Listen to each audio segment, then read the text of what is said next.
नमस्कार विद्यार्थी मित्रांनो. जर आबासाहेब गरवारे कॉलेजला आपल्याला 12वी नंतर प्रवेश घ्यायचा असेल, तर हे समजून घेणं गरजेचं आहे, की आबासाहेब गरवारे कॉलेज पुणे हे ऑटोनॉमस कॉलेज आहे. याचा अर्थ असा आहे, की हे कॉलेज सावित्रीबाई फुले पुणे युनिव्हर्सिटीच्या अंतर्गत जरी आलं, तरी त्यांचा सिलेबस, कोर्सेसचा तेच ठरवतात, परीक्षा तेच घेतात. याचा अर्थ कंप्लीटली हे कॉलेज ऑटोनॉमस आहे. विद्यार्थी मित्रांनो, आबासाहेब गरवारे कॉलेजमध्ये 12वी आर्ट्स नंतर किंवा 12वी सायन्स नंतर आपण प्रवेश घेऊ शकता. इथे कॉमर्स स्ट्रीमचे कोर्सेस नसतात. मग त्याच्यासाठी गरवारे कॉलेज ऑफ कॉमर्स हा वेगळा डिपार्टमेंट म्हणू शकता किंवा वेगळंच इन्स्टिट्यूट तिथे अवेलेबल आहे. सध्या आबासाहेब गरवारे कॉलेजमध्ये फक्त आर्ट्स आणि सायन्ससाठी आपण अप्लाय करू शकता. तर विद्यार्थी मित्र होम स्क्रीनला आल्यानंतरच आपण इथे नोटिफिकेशन बघू शकता. सायन्सच्या विद्यार्थ्यांसाठी इथे कोर्सेस अवेलेबल आहेत. हे ग्रांटेड कोर्सेस आहेत. याचा अर्थ फीस कमी असते. हे नॉन ग्रांटेड कोर्स आहेत. याचा अर्थ फीस तुम्हाला पूर्ण भरावी लागते आणि जास्त भरावी लागते. तसंच आर्ट्समध्ये इथे आपण बघू शकता ग्रांटचेही कोर्सेस आहेत आणि नॉन ग्रांटेड कोर्सही आहेत. सध्या आपल्याला जर इथे ॲडमिशन घ्यायचं असेल, तर आपल्याला मेरिट लिस्टसाठी अप्लाय करणं गरजेचं आहे.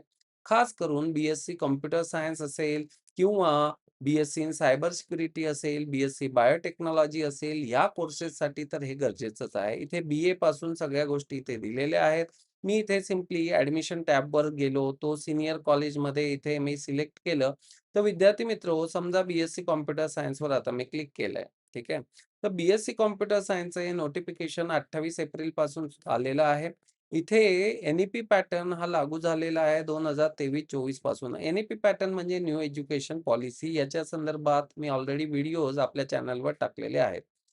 बी-एससी कॉम्प्युटर सायन्ससाठी जी एलिजिबिलिटी आहे 12वी आपण पी-सी-एम ग्रुपमधून पास आउट होणं गरजेचं आहे किंवा डिप्लोमा आपला असला तरी आपण एलिजिबल आहात. नॉर्मली इथे आपल्याला समजा काही क्युरी वगैरे असेल किंवा फॉर्म चुकला वगैरे असेल, तर या ईमेल आयडीला आपण करेक्शनसाठी मेल करू शकता. सध्या आपल्याला इथे मेरिट फॉर्म फिल करायचा आहे. ₹200 इथे फीस असणार आहे.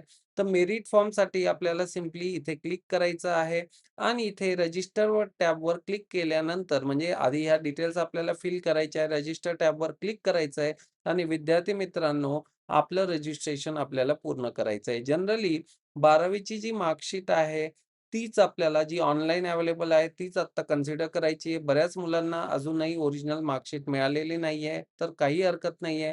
जे आत्ताचे मार्क्स आहेत, तेच आपल्याला इथे टाकायचे आहेत. ॲडमिशनच्या वेळी ओरिजिनल मार्कशीट इथे लागणार आहे. तर विद्यार्थी मित्रहो, सध्या गरवारे कॉलेजमध्ये जर आपल्याला अप्लाय करायचं असेल, तर आपल्याला ₹200 पे करून मेरिट लिस्टच्या प्रमाणे पुढे जायचं आहे. ज्या मुलांना सायबर सिक्युरिटी वगैरेमध्ये प्रवेश घ्यायचा असेल, त्यांच्यासाठी सुद्धा वेगळा इथे टॅब आपल्याला मिळणार आहे. सायबर सिक्युरिटीची जर एलिजिबिलिटी आपण बघितली, तर 10वी प्लस 2 म्हणजे थोडक्यात 12वी आणि सायन्स स्ट्रीम असणं गरजेचं आहे किंवा डिप्लोमा. आता इथे मेरिट लिस्ट जी आहे, त्यापेक्षा विद्यार्थी मित्र इथे आपण बघू शकता फर्स्ट कम फर्स्ट सर्व्ह बेसिसवर ॲडमिशन होत आहे. याचा अर्थ आपल्याला कुठल्याही पद्धतीची मेरिट फॉर्म भरायची इथे गरज नाहीये. मेरिट फॉर्म फक्त बी-एससी कॉम्प्युटर सायन्ससाठी लागतंय. सायबर सिक्युरिटीसाठी आपण सरळ-सरळ अप्लाय करू शकता. तर विद्यार्थी मित्रहो, याच्या व्यतिरिक्त कुठलेही डाउट्स आपल्याला असतील, तर आपण डिस्क्रिप्शन बॉक्समध्ये आमचा नंबर आहे. WhatsApp करा. आम्ही प्रयत्न करू आपले डाउट सॉल्व्ह करायचा. प्रत्यक्ष व्हिजिटसाठी आपण एन-एच-जे अकॅडमीला व्हिजिट करू शकता. माझं नाव मुकेश जैन, गरवारे कॉलेजच्या अगदी जवळ आपलं लोकेशन आहे. Thank very much.